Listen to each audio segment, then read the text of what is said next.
पुराने जमाने की यह कहानी बहुत ही दिलचस्प और बड़ी सीख देने वाली है।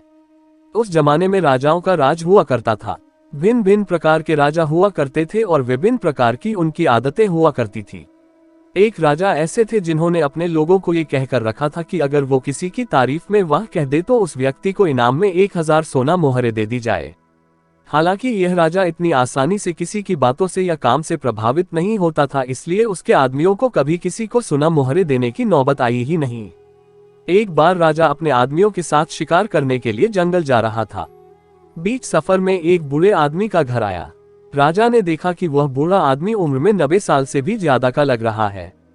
उसके हाथ पैर कांप रहे हैं, फिर भी वह बड़ी मेहनत से एक फल देने वाला पेड़ का पौधा अपने घर के बगीचे में लगा रहा था। राजा को उस बूढ़े आदमी को ऐसा करते देख बहुत आश्चर्य हुआ। राजा का सोचना था कि बूढ़ा जो फल का पौधा लगा रहा है उसे अच्छी तरह से बड़े होकर फल देने में कम से कम 10 साल लग जाएंगे। बूढ़े आदमी की हालत देखकर लगता था कि वह शायद ही 1-2 साल और निकाल पाएगा। फिर बूढ़ा आदमी क्यों इतनी मेहनत और तकलीफ उठा रहा है?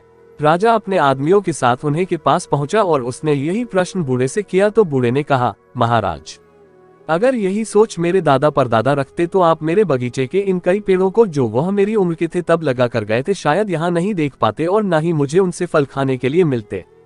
जैसे मेरे दादा परदादा ने मेरे बारे में सोचकर उन पौधों को लगाया था, मैं भी अपने बच्चे और बच्चों के बच्चों को ध्यान में रखकर इस पौधे को लगा रहा हूँ। मेरे पूर्वजों ने उनका फर्ज अदा किया था, अब मैं मेरा फर्ज अदा कर रहा हूँ। राजा ने जैसे ही बूढ़े आदमी के विचार सुने तो उसके मुंह से वाह निकल गया। राजा के आदमियों ने राजा के मुंह से वाह शब्द सुनते ही उस बूढ़े आदमी को 5 सोना की मोहरें इनाम के रूप में दे दी।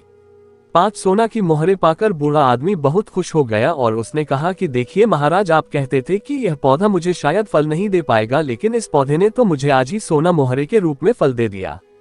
बूढ़े आदमी के सकारात्मक विचारों से प्रभावित होकर राजा ने फिर से 2 बार वाह वाह बोला।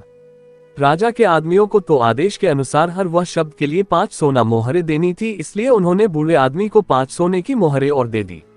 फिर से इतनी सारी सोना मोहरे पाकर बूढ़े आदमी ने खुशी से कहा कि महाराज, मैंने तो सिर्फ सुना था कि कुछ राजा दयालु और बड़े दिल वाले होते हैं, लेकिन मेरी इतनी उम्र हो गई फिर भी कभी देखा नहीं था, लेकिन आज पहली बार आपको देखा तो उस बात पर विश्वास हो गया। राजा के मुंह से अपनी तारीफ सुनकर लगातार 3 बार वाह वाह वाह निकल गया और बूढ़े आदमी को 10 सोने की मोहरें और दे दी। दोस्तों, ये कहानी जितनी मजेदार है उतनी ही गहरी बात भी सिखाती है। ये कहानी हमें सिखाती है कि हर काम सिर्फ अपने मतलब के लिए नहीं करना चाहिए। जब हम कोई काम निस्वार्थ भाव से करते हैं या दूसरों का भला करने के लिए करते हैं तो उसका फल भी हमें जरूर और जल्दी मिलता है। इसलिए दोस्तों, निस्वार्थ बनो और भलाई करते रहो। और वीडियो अच्छा लगा है तो चैनल को सब्सक्राइब जरूर कर ले।